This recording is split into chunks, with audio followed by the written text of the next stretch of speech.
गणतंत्र के सबसे बड़े त्योहार चुनाव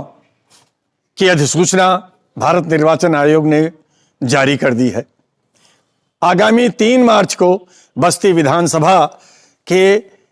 जहां एक और उम्मीदवारों का इम्तिहान होगा, वहीं सबसे बड़ा इम्तिहान हमारे बस्ती विधानसभा की जनता का भी होगा कि वह किन मुद्दों पे, किन विचारों पे,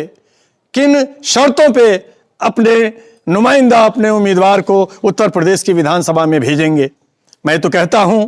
कि आज चुनाव आयोग ने आचार संहिता लागू की है और लोगों से निवेदन किया है कि आप आचार संहिता का पालन करें। मैं आपसे कहना चाहता हूं कि वो तमाम लोग जिन्होंने कभी संविधान का पालन नहीं किया, जिन्होंने कभी नैतिकता, ईमानदारी का पालन नहीं किया, उनसे आचार संहिता के पालन की उम्मीद करना व्यर्थ है। लेकिन मैं आपको आश्वस्त करना चाहता हूं कि इस महामारी के दौर में संविधान के अंतर्गत चुनाव कराना सरकार की, चुनाव आयोग की बाध्यता है। मैं आपको आश्वस्त करता हूं कि मैं निर्वाचन आयोग के आचार संहिता का पूरी तरह से पालन करूंगा और आपसे निवेदन करना चाहता हूं कि आपने बहुत बार इस गणतंत्र में हिस्सा लिया है। हर 5 साल बाद आपने किसी न किसी को अपना नुमाइंदा, अपना नेता बना करके भेजा है, लेकिन अभी तक का जो आपका इतिहास रहा है वो पार्टियों के पक्ष में मतदान रहा है और आपने उम्मीदवारों के ऊपर अपनी नजर नहीं डाली है। मेरा आपसे विनम्र निवेदन है, हार्दिक अपील है कि आप तमाम पार्टियों के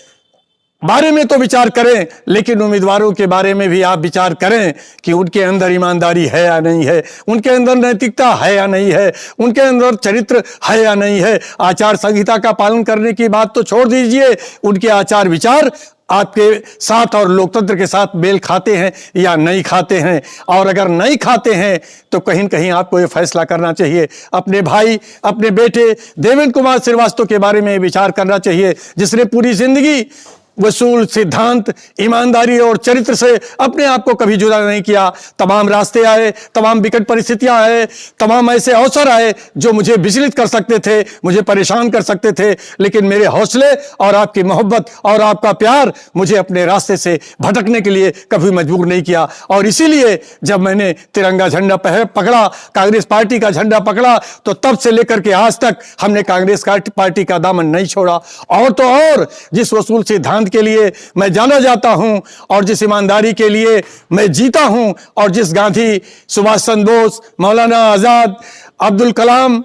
और हमारे इंदिरा गांधी, पंडित जवाहरलाल नेहरू, डॉक्टर भीमराव अंबेडकर, सरदार पटेल, इन तमाम लोगों के आदर्शों पे चलने के लिए जैसे मैंने कसम खाई थी, तो मैं ये कह सकता हूं, ईमानदारी के साथ कह सकता हूं, गर्व के साथ कह सकता हूं कि जो मैंने शपथ ली थी उस शपथ को आज तक मैंने पूरा किया है। अब वक्त आ गया है आपके इस बेटे को कि आप कैसे इस बेटे को विधानसभा में भेज सकते हैं, कैसे इस बेटे को अपनी सेवा का अवसर दे सकते हैं, कैसे अपने इस भाई को तमाम संघर्षों, तमाम विपरीत परिस्थितियों में जो हमारे भारतीय लोकतंत्र के लिए खतरे पैदा हुए, उन खतरों के मुकाबले जब मैं खड़ा रहा, आपकी मांगों के लिए खड़ा रहा, आपकी समस्याओं के लिए खड़ा रहा, जब लोकतंत्र खतरे में पड़ा तो मैं आगे खड़ा रहा, पिछली पंक्ति में नहीं रहा। कैसे आप मुझे ताकत देंगे, संबल देंगे कि आपके हौसले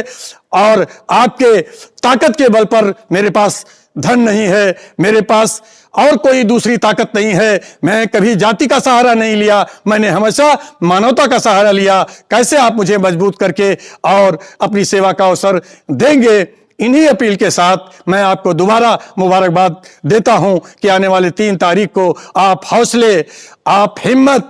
और आप त्योहार की तरह से, जैसे आप दिवाली मनाते हैं, ईद मनाते हैं, होली मनाते हैं, ऐसे 3 मार्च को आप बस्ती की सड़कों पे त्योहार मनाते हुए गणतंत्र के इस सबसे बड़े पर्व में आप निकलिए और मतदान करिए और अपने बेटे को एक बार सेवा का अवसर जरूर दीजिए। इन्हीं शब्दों के साथ आपका बहुत बहुत धन्यवाद। जय हिंद, जय भारत।